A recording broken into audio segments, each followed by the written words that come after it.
We're live. Good morning, everybody. Welcome to another Connex and New Way Growth LinkedIn Live. So I'm joined obviously with Adam and Chris, as you can see on the screen with me today. I will hand over to Chris shortly, as he's going to be our host today, so he can introduce himself and his company and what they do, and we'll go from there. So you may or may not have seen these sessions before. So we host them once a month. And use them really as an opportunity to showcase some of the knowledge, expertise, and opportunities out there for the UK manufacturing sector. So for those of you that don't know Connex and don't know what we do at Connex, we are essentially a dedicated manufacturing community, focusing on collaboration, sourcing opportunities, and bringing together a good group of like-minded individuals. So it's absolutely not a directory. It's a genuine group of people that are there to support one another. So as I say, I'll hand over to Chris. If you are watching along live, you'll see a comment box at the bottom of your video. So feel free to ask any questions, make any comments as we go, and they'll pop up on our screen, and then we can put them straight to Chris. So I'll hand over to you, Chris, if you want to introduce yourself and go from there. Absolutely, thank you. So yeah, thanks Sam and Adam for having me on today. Really appreciate it. So my name's Chris Martin. I'm the Managing Director of Origin Finance. I've been in the finance industry myself, now the commercial finance industry, for just approaching 16 years.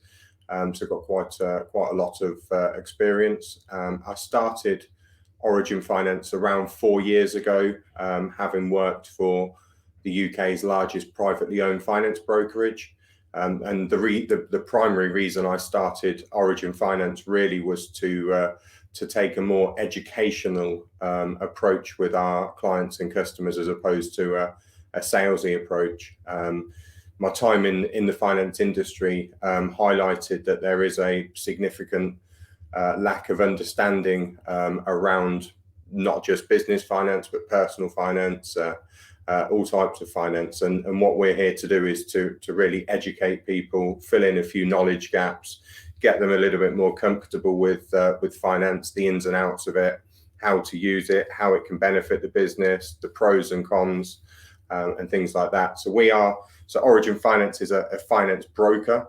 So I know probably a lot of viewers are already going to disconnect at the point that I say that I'm a finance broker, because they categorize us with double glazing salesmen and with traffic wardens. But the reality is that actually a good finance broker is a critical tool to any business, really. And the first thing I'll sort of say to people that are a bit reluctant to use a finance broker is, the first question I ask is, if your car insurance was due for renewal today, what would you do? And most people say they would jump on Go Compare or Compare the Market or Confused.com. The reality is all of those are finance brokers, or insurance brokers in that case, sorry. So in your personal world, you understand the benefit of using a single port of call to explore the entire market, to come up with the best possible price for your car insurance. Now that is exactly what I do and what Origin Finance does, but purely for business and for business finance as opposed to insurance. So as an organisation, we have access to just over 130 commercial lenders. They range from high street banks through to high net worth individuals, challenger banks, and private investment funds. So with that level of access to funds that we have, our current acceptance rate is around 97% of all inquiries we then approve for finance. Obviously the additional 3% that don't get through, what we do with that 3% is we actually still work with them long term to position them so that they are eligible for finance in the not too distant future. It could be working through some adverse credit. It could be that the proposal is just too weak in its current format. There could be some cash flow issues in the business that we need to overcome before we can get certain lenders on board. So that's sort of us in a nutshell, how we work, how we're different to the competition, and yeah, that's Origin Finance. Brilliant. Shall we jump into a few questions to start with?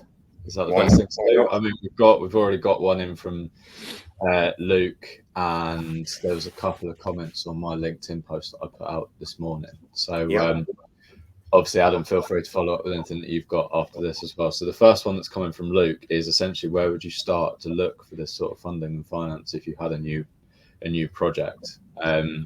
Let's go very broad to start with, and then great question, because I think that, in all fairness, that is the first stumbling block that most business owners have, is that I don't even know where to go initially, because I think finance is a very taboo subject. So in this country, we don't talk about finance a lot. We don't discuss mortgages with friends. We don't discuss debt with friends. We don't discuss debt in general, and I think that hinders us, particularly when it comes to business growth. So the first thing is to find a finance broker or a finance provider that will actually work with you and will spend the time explaining to you the different products that are available, how they can be utilized in the business, as opposed to, dare I say, a lot of our competition are in the marketplace just to do the deal that's in front of you today and move on to the next, where we're a bit more educational. So the short answer to that question is pick up the phone to myself or one of our account managers here. We'll have literally a 5-10 minute friendly chat with you, find out a little bit about the business. It may not have even started trading yet. It might be a young company. It could be well established. Whatever the case, a 5-10 minute chat with myself or one of our account managers. We can then do some due diligence in the background, discuss internally with the underwriters here, and then within 24 hours we can come back to you and say, right, these are the types of facilities that are available for you. This is the limits on how much funding you can get in the business, and this is what the likely terms are going to look like: interest rates, finance duration, any acceptance fees or anything like that the lender may charge. So that's really the starting point, is to pick up the phone and just have a chat. And it's very important to say from our side that there won't be pressurized follow-ups or anything like that. That's not what we do. We just like to have conversations as early as possible with these business owners so that we can position them correctly for the right finance. We see all too often that a lot of businesses leave the finance and the finance decision or the finance requirement until the last minute. So quite a lot of our customers will ring us up and they say, oh, I've placed an order for this, or I've got this, that, or the other, and I need finance, but I need it in 3 days' time. That's fine. We can accommodate that. But had we have spoken to you a bit earlier, we might have been able to position you with some more competitive lenders. Ultimately, the shorter the time frame we've got to activate an agreement, the less choice we've got in the market. So really speaking to finance providers as early as possible. Some of our customers we actually speak to, a year or so in advance of them actually requiring any funding, and then we'll touch base every 3 months. Chris?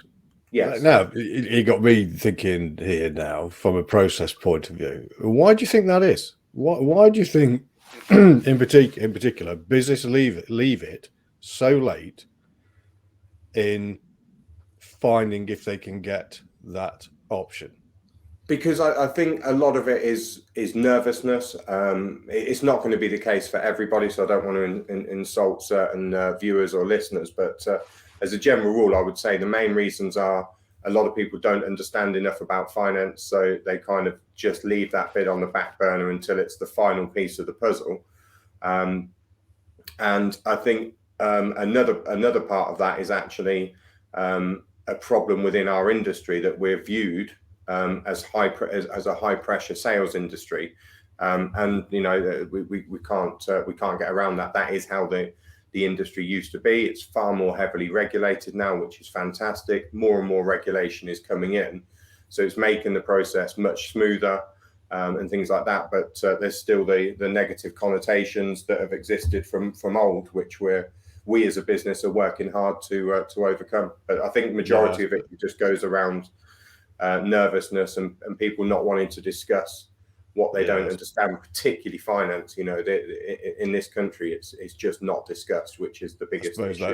that's the hardcore thinking of commission only sales and the double glazing salesman. And now bearing in mind that my dad was one of the top directors within Anglian Windows, but was I an used to be engineer. a salesman for double glazing as well. So you know it, but yeah, it's not at all like that. The other thing I was going to ask, and I suppose this hits on with what Luke has just asked as well, has just popped up. Now, I was going to say to you, if somebody's coming to you to make the conversation go easier, smoother, less pressurized, what are the top sort of like things that they should have at hand when talking to you?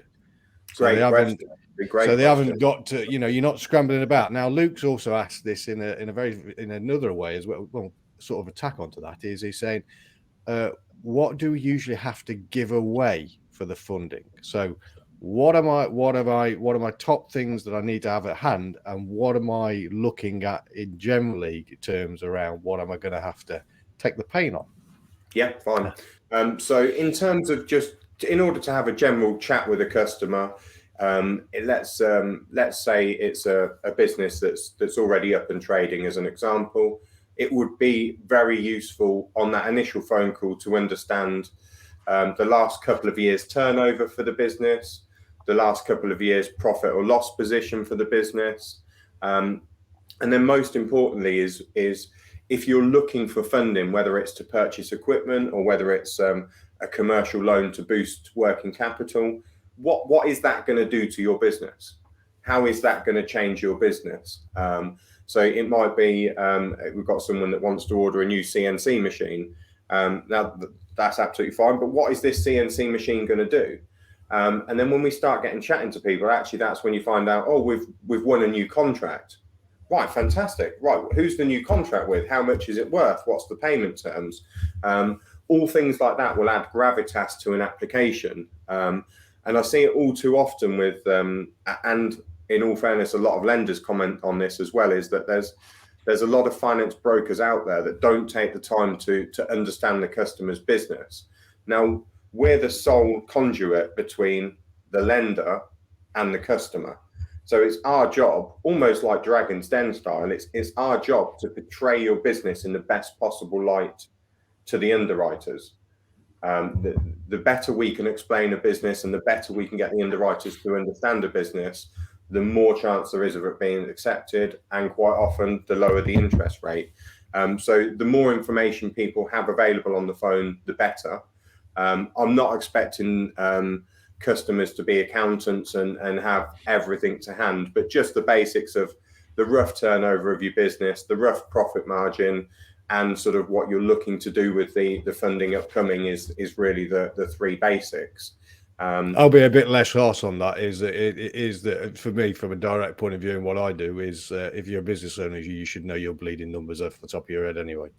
Agreed. Surprising number of people. No, absolutely. But yeah, no, I do agree. And then in terms of what you've got to give up, I'm not 100% sure exactly what the chap's referring to. Did you say it was Adam? Sorry, who was? It was Luke. I think so. I think what he's looking at is so whatever. Is there anything I've got to give away in what I'm doing from this finance option? You know, understood. Yeah. So again, another good point actually, because there is generally two different types of debt within the finance world. You've got equity debt and finance debt. So equity raising finance is where Luke would want, let's say, £50,000 pumped into his business, but in return for that, he's willing to give away a 20% share of his business. That's not what we do. We don't get involved in anything equity wise. Everything we do is debt funding. So we would approach a lender and say, right, we've got Luke and Luke's business. He's looking to borrow £50,000 over a 5-year period. We would pump that money into Luke's business. That would not affect the shareholding of the business. Luke would still be 100% shareholder, assuming he is already. And then he'd had 60 straightforward monthly payments for 5 years. And then at the end of the term, that agreement's done and dusted and he moves on. There's absolutely nothing he needs to give away in terms of equity.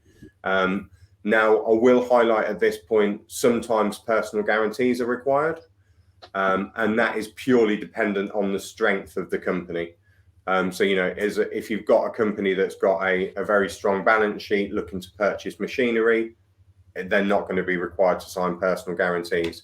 If on the other end of the scale, you've got a new start business or a very small business that's looking to borrow arguably a disproportionate amount of debt on paper, but for good reason, because they've got a contract or whatever, then in that scenario, it's likely that a personal guarantee would be required.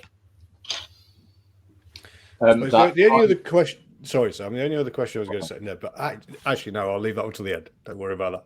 We'll leave that until the end. I was just going to say that the stuff you're talking about there in terms of, I do have another question that I want to actually loop back to based on what you were saying earlier. Yeah. But that point there that you've raised around personal guarantees kind of actually links to a question that came in from Steve Scott, I was thinking, and how do we minimize the risk to essentially personal items, homes, facilities, anything like that in terms of, I assume in terms of that personal guarantee. So do you have any kind of tips to reduce that risk? Yeah, absolutely. So firstly, in a lot of scenarios, personal guarantees are not as scary as they sound. And just to clarify one main point on that, we do not take any property as security ever. So just because you're signing a personal guarantee does not mean that you're having a charge registered over your house or anything like that. That's not the case. When it comes to minimizing risk, it really depends on the overall requirement for the funding. So let's give a scenario A. We've got a customer that wants to purchase a new CNC machine. Now we all know the resale value of CNC machines is particularly strong. So already you are limiting your personal guarantee, because what would happen in the event that let's say a business were to fail, you financed a £100,000 CNC machine, and you're 1 year into a 5-year agreement, as an example. So let's say your outstanding exposure is now £85,000 as an example, but the business fails.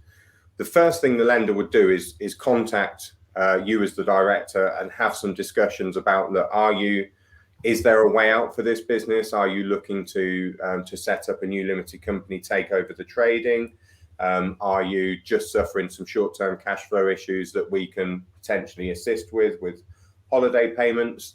Their primary goal is to get that original transaction back on track. That might be through reduced monthly payments for a short period. It could be a holiday payment or whatever. If that's not the case, and unfortunately the business has failed, what the first thing a lender would do is they would look to collect the equipment that they have financed. They would then sell that for the maximum amount possible. So let's say, as an example, you've got £85,000 outstanding on this particular machine, and it sells for £65,000. The lender has now got a whole of £20,000. You would then be personally liable for that whole, but you wouldn't be liable for the whole amount. So you've borrowed £100,000, you've paid back some of it, the equipment sales covered some of it, and you owe £20,000 personally. So that's a great way to minimize the amount of security that you're giving, or minimize the amount of comeback on you personally. The other side of it is, if it was a commercial loan, that is much more high risk from a lender's point of view, because effectively all we're doing is just paying a lump sum of money into the customer's bank account. It's not connected to any assets. There's no security over any CNC machines. So if that business were to fail, the lender has got nothing to go in and collect. So in that scenario, that's where you'd be more on the hook, should we say, for personal guarantees. And it's why, particularly when it comes to commercial loans and things like that, where there's no asset as security, it's about making sure that this is being utilized in the right way, that you're minimizing your risk. So for example, we've just done some funding for a customer that needed stock finance. We can't take security over the stock. We just have to pump in a commercial loan. But the customer, in order to minimize the risk in their head, they knew that worst case scenario, they could flip that stock same day or next day for pretty much what they're paid for it. So that in their head, the customer was happy with the personal guarantee because they've got their exit strategy. So it's all dependent really on how much risk you're taking as a business owner. If we're pumping in a commercial loan and that's going straight out on marketing and recruiting and training of new staff, if that doesn't work out, then unfortunately you're going to be on the hook personally for that debt because you've got nothing to show for it. So a lot of it comes down to the risk of the particular business and the exact scenario. Mm-hmm. No, I think that's answered that question. Steve, if you wanted to follow up with that one, feel free to put anything in the comments. Looping very quickly back round to the new projects that Luke mentioned. Luke, if you actually have any examples of kind of what you're thinking, feel free to drop them in the comments as well. Definitely. But that kind of comes on to, obviously we've talked about CNC machines, we've talked about kind of business loans, you briefly talked about stock and stuff there. What else do you often see financed? What other kind of things are people thinking of financing at the moment? So we as a brokerage, we do everything business finance excluding property finance. We don't get involved in property finance. That is very much its own specialist beast. If anybody is in need of a contact for property finance, absolutely contact us. We've got a few people in our network that we refer a lot of our clients to, but we primarily are equipment finance, commercial loans, and invoice finance. That's the three main products that we do. Now, when it comes to equipment finance, a lot of people think that equipment finance is just for equipment, hence the name. But the reality is that, yes, it can fund CNC machinery, vehicles, IT equipment, things like that. We all know that can be funded. But a lot of what we actually do is more intangible. So warehouse fit outs, that can be the heating, ventilation, signage, roller shutters, security systems, office fit outs, 100% software, again, quite relevant to the manufacturing industry because a lot of people have CAD systems and things like that. We can fund the software licenses. Vehicles we've already touched on briefly, but anything vehicle. And then on top of that, we've got the business loans, which cover working capital for managing business growth, tax and VAT loans. So quite a lot of people perhaps don't sideline as much money as they need to for upcoming tax and VAT bills. We can fund those. That's not an issue at all. And then the last product we do is invoice finance. So where anybody's got cash tied up in unpaid invoices, we can convert that into cash in your bank in order to smooth out any cash flow issues within the business. Now, there's one final product that sort of falls under the commercial loan or cash flow banner that's made a real mark on the finance industry the last couple of years, and that's a drawdown facility. And a drawdown facility, if you imagine it as a standalone overdraft, so there's just a pot of money sat available to your business, let's say £100,000. With that type of facility, you have to pay an annual service fee of 1% of the overall amount that's available to you. So if you had £100,000 pot of money sat to one side, that will cost you £1,000 a year just to have access to that. And then as and when you as a business have any cash flow dips, or you've got a particular contract that you need to fund, but you're not getting cash back in for a few months, you can access that facility. You pay interest only on it for the whole period that you've got that. So you just pay a monthly payment for purely the interest. And then once you've got your money back from your customer or the project's completed, you can then repay that back in full, and you've only paid a few months interest. So they're the main types of funding that we do as a business, all of which are highly applicable to the manufacturing world. But all I would say is you'd be absolutely shocked at what we've financed under equipment finance. We've financed AstroTurf pitches for football clubs. modular buildings. I recently financed, or on equipment finance, believe it or not, the tarmacking of a coach car park. And we all know if that went wrong, the lender could not go and chip up that concrete and sell it. You know, that is very unsecured lending, and it's higher risk lending. But certainly we can do absolutely anything that a business requires, excluding property.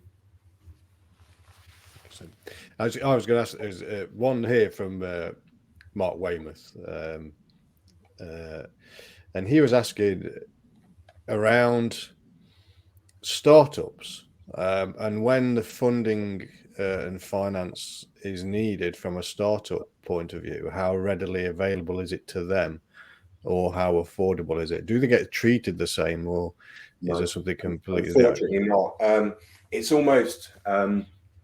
It's almost a bit backwards, really, because a lot of so with new start customers, a lot of lenders will restrict, not all of them, but a lot of lenders will restrict the borrowing period from 5 years, which is quite typical in the finance world. If it's a new start business, many of our lenders will cap that back to a 3-year period, and then on top of that, they're also a higher risk band, so they pay more interest.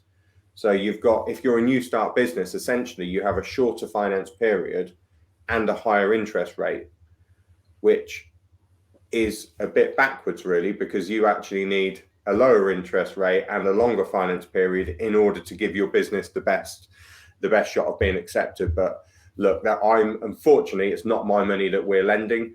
If it was, we'd perhaps take some different viewpoints on it, but we can only work with what's given to us by the lenders. But I will go on to say that a huge amount of our lenders have massive appetite for new start businesses.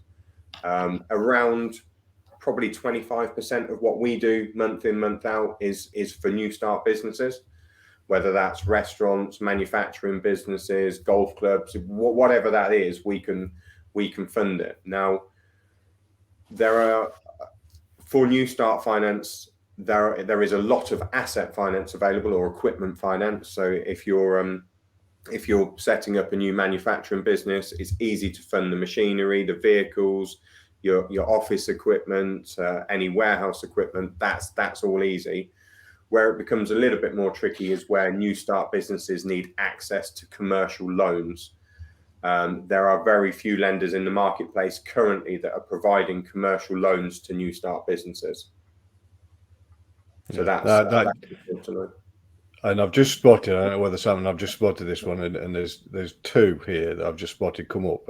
One from Steve Scott, who's asked, Sam's asked before, which was the first one: any tips for finance if you want to grow in a big jump? So he's used example self-employed to new limited company. That was the first one. And then the second one, which was Casper Kruber: what year of trading is best time to look at funding? Okay, good question. So question one, sorry, was if you want to grow in a big jump, what tips do you have from a finance point of view? So here's a use example, going from self-employed to new limited company. Yeah. So in that scenario, the first tip I would have is speak to ourselves or a finance broker as early as possible to understand exactly what is going to be available to you, because it's very important to because you've got some lenders that if you go from a sole trader to a limited company, let's say your sole trader business has been trading for 3 years and you're now incorporating into a limited company, many lenders will class you as an established business, because ultimately you've just gone from a sole trader to a limited company. It's still the same people behind the business. So a lot of people will class you as an established business. There are some lenders, however, that would look at that and say, well, I'm sorry, it's a brand new start company. I disagree, because it's not. It's just the fact that the business has become successful. It's gone from a sole trader to a limited company. Yeah. So my suggestion would be really to have a chat with somebody like ourselves as early as possible, so we can understand exactly what types of funding you require, because the term funding is a massive umbrella for a huge amount of finance products below it. And it's important for us to understand which one of those products that you want, because dependent on the product, some products are more easy to access than others. For example, equipment finance is easier to access than commercial loans. But I will go on to say that a lot of our customers that we deal with have massive growth plans, and a lot of them have succeeded over the last few years. And what it's about is spreading risk across different lenders. So if you've got if you're looking to purchase multiple pieces of equipment, for example, it's actually probably more in your interest to place a little bit with this lender here, a little bit with that lender, and a little bit with this lender here, to build up your rapport with more funding pots, which then, as you continue to grow, you've then got reputation with 3 lenders. We start to increase exposure with them, then we can start to add a few more lenders in the mix. Whereas a lot of businesses, particularly in the last recession, where it was no secret that some big high street banks pulled funding overnight on businesses and left them in a bit of a pickle, the lessons to be learned from that are actually you need to have a bigger array of lenders that you are utilizing at any one time, so that if one does pull out of the market, we've got reputation already with 2 or 3 more. It's easier to do it that way than it is to try and build a fresh relationship at the point that you've just been let down by another lender. That's almost like looking at never put your eggs all in one basket from a customer's 100%. Perspective within your business as well. 100%. I mean, you've only got to look at the Noel Edmonds story as an example. When Lloyd's pulled I actually was one of my customers was one of Noel Edmonds' business partners, and one of my customers, a very famous piece in the news about him. But he overnight was. He had funding pulled on his buy-to-let portfolio, and I think at the time he had about 350 properties in there, all of which were making significant amount of money every single month. He was cash flowing, he was paying back all of his debt, it was all fine. But Lloyd's decided that actually they wanted their money back in 2 weeks, and the business failed and went under. So if it had been spread across more lenders, ultimately, yes, he might have had to do a quick sale on some of the properties, or he might have even talked some of the other lenders into taking over the Lloyd's borrowing. So stories like that are key as to why you should be open up to more lenders. So that risk mitigation and lessens the impact. It just makes sense. No, absolutely. And then question 2 on that. So, can I add a bit to question 2 as well? So Casper's put, obviously, at what year of trading in terms of business is best time to look at funding. Casper, for example, has been trading for a few years and obviously scaling quite quickly. So is that a good time to look, or is it 5 years, 10 years? When's the best time? I guess when's the best time at lowering the risk, and when's the best time in terms of a business in terms of going down that? So there's a clear point with a general point in the finance industry is once you've been trading more than 3 years, you're classed as an established business. So once you've been trading 3 years, you are open to established business rates. With some lenders, that's 2 years, but as a general rule, it's 3. So in order to get the best possible chance of being accepted and the lowest possible interest rates, the answer is 3 years. But how do you get to 3 years trading without finance? A lot of businesses can't do it. So it's again what we were going back to earlier is actually speaking to someone as soon as possible to get an understanding of what finance would look like today. So if you're starting a new business today, this is what the terms would look like. And then we can give you some indicative terms as to what that would actually look like if you were 3 years trading. So a lot of customers, once we get chatting to them and they understand the finance world and we understand them, they get more comfortable with the fact that, look, we're going to have to, because we're a new business, we're going to have to pay a little bit more interest rate wise than perhaps we want to, or the monthly payments might be a little bit higher than we want because we can't fund it over a longer period. So the answer is anytime. But if you want the absolute best interest rates and and terms, loan duration, then it would be 3 years plus trading. But quite often, a lot of businesses can't get to 3 years plus trading without taking some finance along the way. Is that Casper's just followed that up, saying, "Is that 3 years of submitted accounts, which is technically 4 So years?" generally, it's years if it's a limited company, we'd expect, or a lender would expect, that the incorporation date is more than 3 years old, and you filed 2 sets of accounts. Yeah, because you get I think it's 9 months after to file your accounts. So if you're saying that the business has got to have 3 sets of accounts filed, then basically what you're saying is it's got to be trading 4 years. But we're 3 years trading, 2 sets of accounts filed. Okay. And to kind of follow on from that one, I know we're running slightly short on time, so we'll keep this slightly sweet. If I ain't lost anyone's any numbers, so just keep well, going. yeah, if anyone's got any questions, feel free to keep submitting them. We're getting some quite good questions. I know you touched on in one of your first points that you get people that are applying for finance like a few days before they need it, and a few that are applying for it a few years before they need it. Yeah. Your opinion, is there a kind of optimum time? Is there a good when should you start considering it? I think sooner rather than later. Honestly, I do. A lot of I work with a big group of finance directors that they're all part-time finance directors. They're all involved in huge amounts of businesses, and what they do is actually put me in touch with, every time they onboard a new client, they put me in touch with that client. Some of their clients have never had finance before. They don't like the idea of finance, but I still have the conversation with them anyway.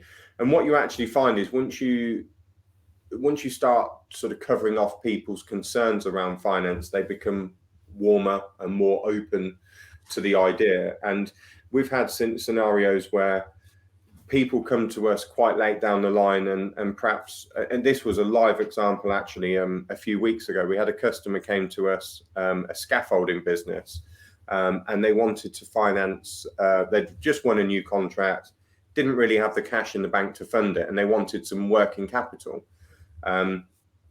That's fine, we can do that. But when we actually looked at that, we got talking to the customer and realized that about 7 months before this, they'd paid out £1.5 million cash for a fleet of 10 vehicles, for 10 lorries. And we sort of speak to the customer and say, look, you could have got, at the point that they bought those lorries, I mean, interest rates are a little bit higher today, but at the point they bought those lorries, interest rates were probably, 2.93% that they could have gotten those lorries, but they decided to pay cash outright for it because they had the cash available at the time. Fast forward 6 months, they've now got a new contract that they need funding for. They've got no cash in the bank because they've spent it all on lorries, and they ended up having to pay 7% for their commercial loan money. Whereas if that was someone that we'd spoken to in advance, we could have just we could have had chats about, look, if ever you're looking to purchase vehicles, this is sort of what the interest rates and the term will look like.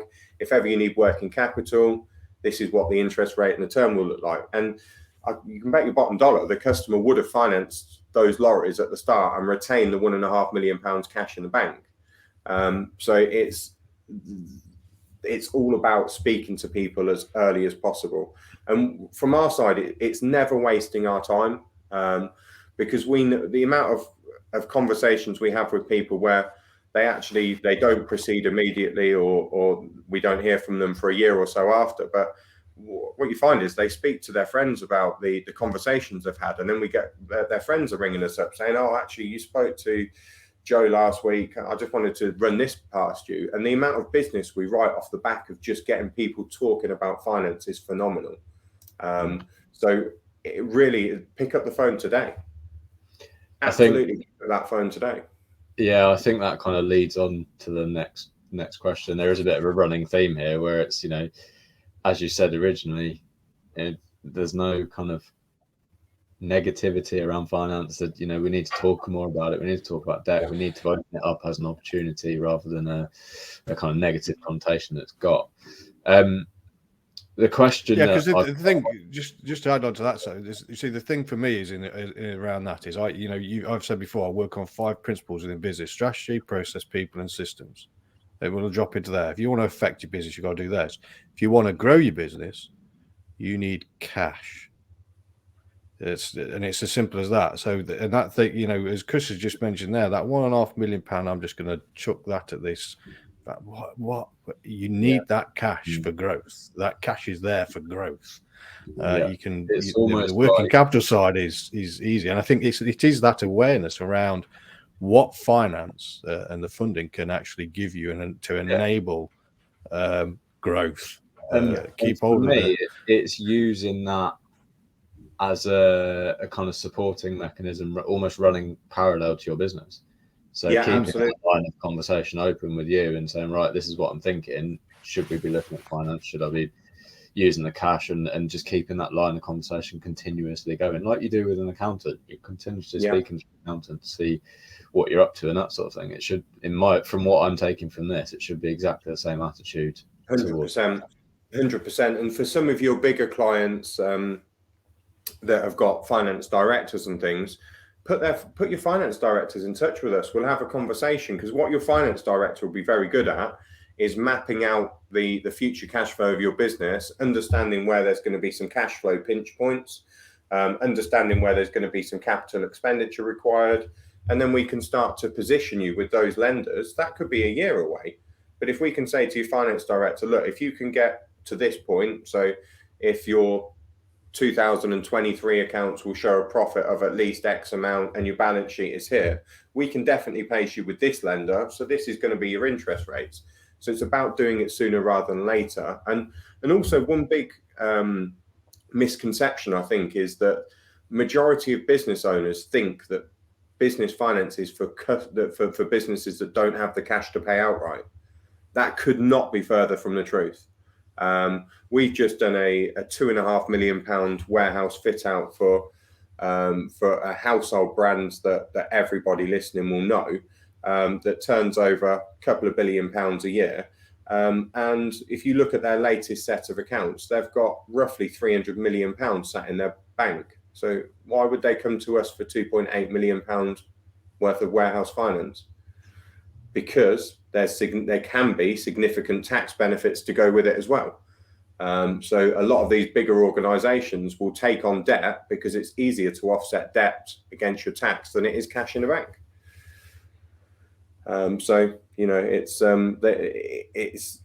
for absolutely everybody, and it's surprising actually how big some of the organizations we are. I mean, we monitor our customers quite heavily, and over the last 6 months, more than 70% of our customers that we've done funding for have had in excess of 2 times their funding requirement already in their bank, meaning that they could have paid outright.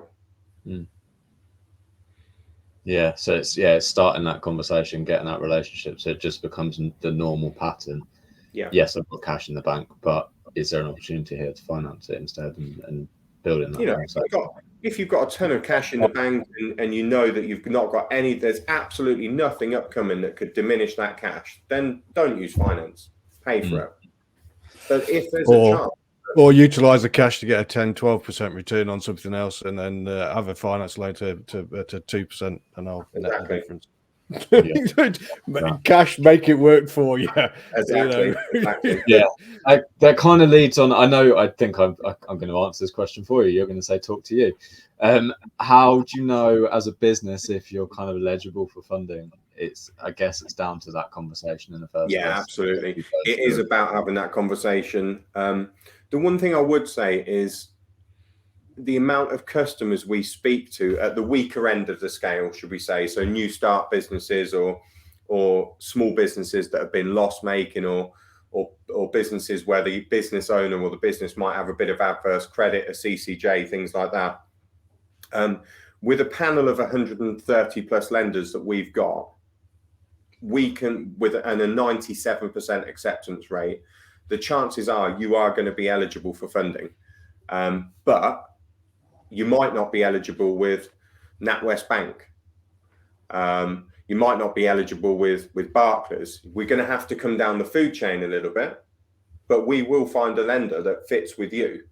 So just because a lot of customers have applied with perhaps their bank or with Funding Circle online or whatever, just because you've been declined by one lender, there's hundreds of lenders out there they've all got different criteria, they've all got different appetites. So to definitely pick up the phone to ourselves or our competitors, whoever, to start to get that advice. But it is crucial that you do understand the eligibility. You know, we can have a 5-10 minute conversation with a customer, and then we can come back to you the following day and say, look, based on what you've said, you're eligible for a commercial loan. That's cash pumped into your bank of X amount. Also, your business, based on the current accounts, we can offer a facility of £150,000 for upcoming vehicle purchases. We can approve a facility of £300,000 for any CNC machinery purchases, tooling, anything like that. And we can just sort of give you these pre-approved facilities so that then you know moving forward that you've got those facilities available and you can take on these larger contracts. It's like how many people go out looking at houses before they've spoken to a mortgage advisor? Very few. You know, you get your agreement in principle in your hand and then you go off house shopping. Business is the other way around for some bizarre reason. And everybody goes out house shopping and then gets the offer accepted and thinks, oh God, we've now got to finance this, and it's all too late in the day.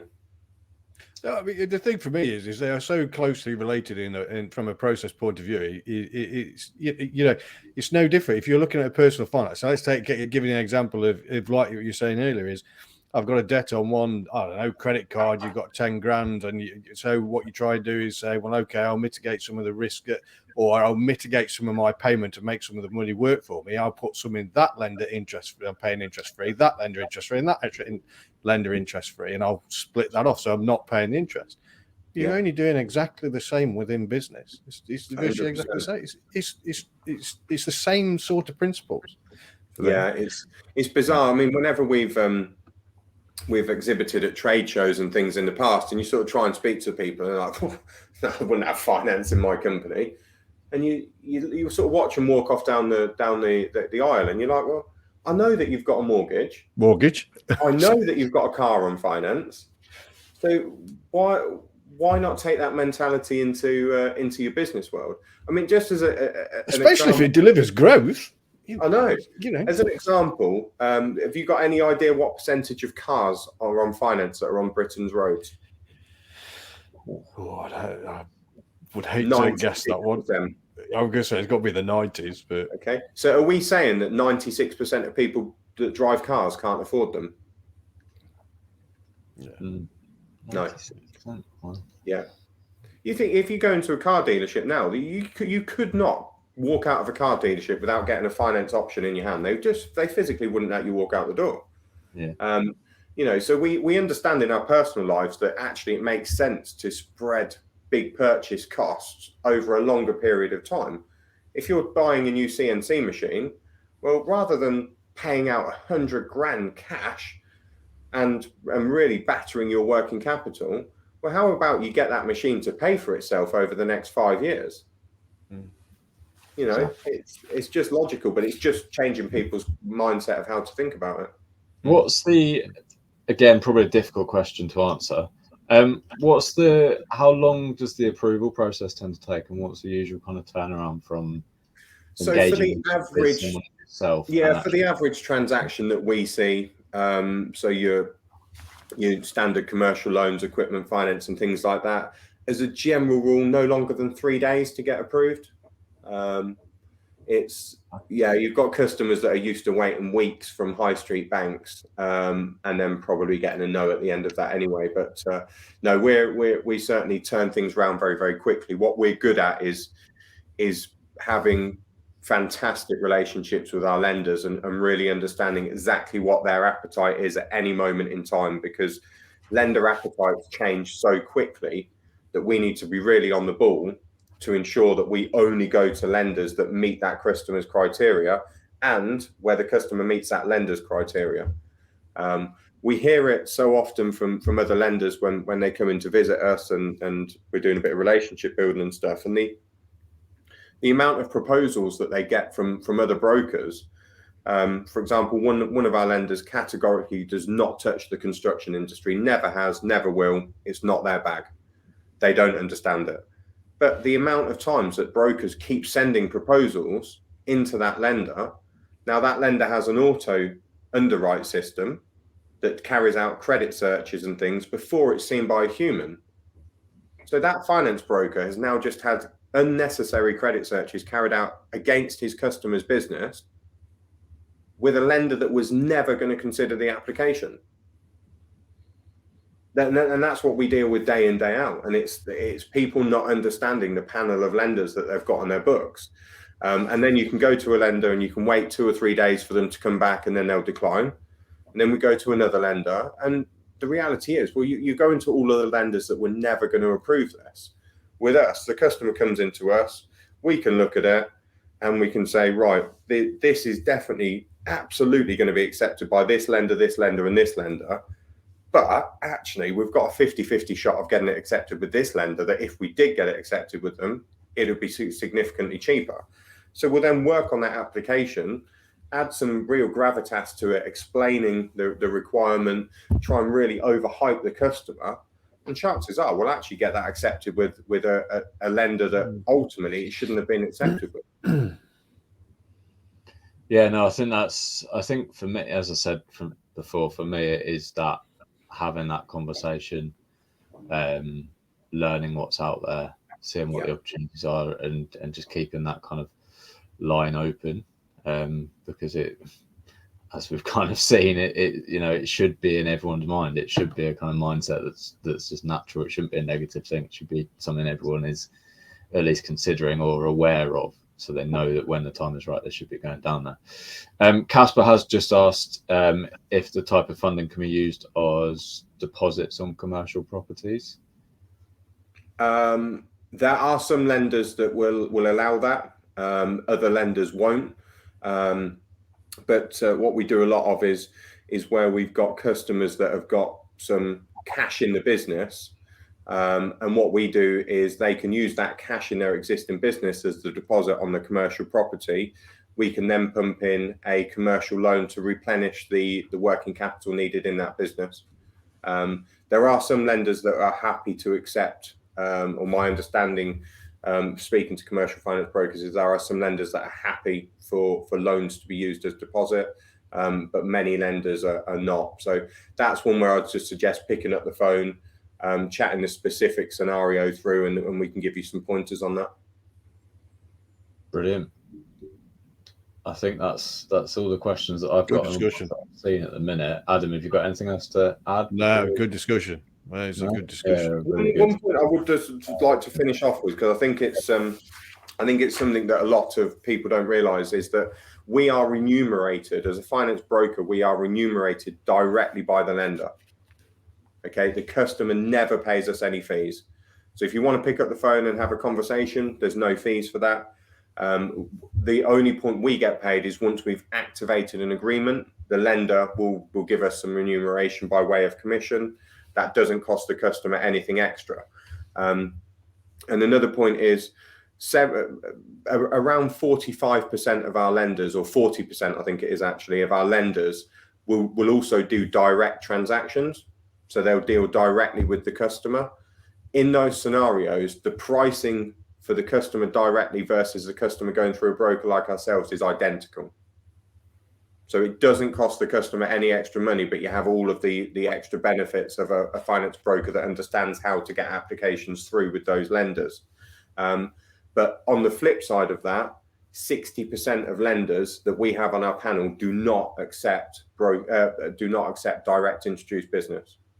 So by not using a finance broker, customers are limiting their market to 40%.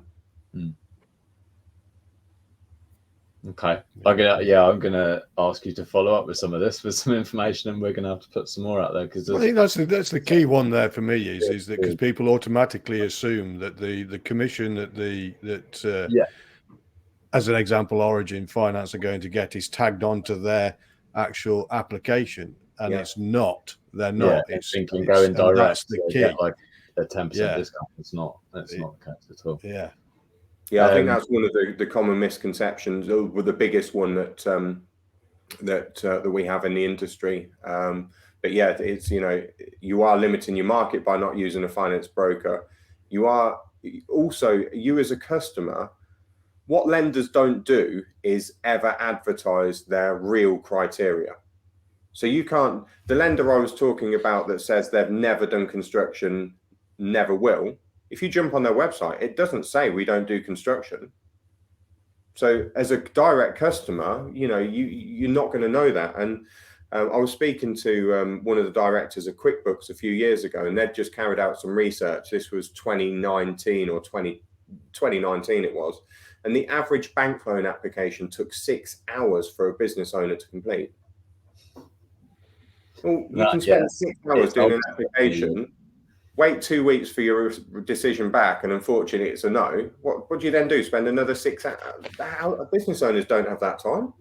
And that was in a forum that I was in a few weeks back, actually. Now you've just jogged my memory on that, and they were saying in there is that they don't have the time to put into doing the application. Yeah. Well, there's another reason to use a broker. If you ask 90% of business owners why they don't look at finance, why they don't consider it, they're going to say they don't have the time and resource to actually do the hard work to get it through. But I also have an answer to that one as well, though, is that, you know, if it takes you 6 hours, it takes you 6 hours because it's the growth of your business. And if the money is needed, you need to apply that 6 hours in to get that application because it enables you to do what you need to do.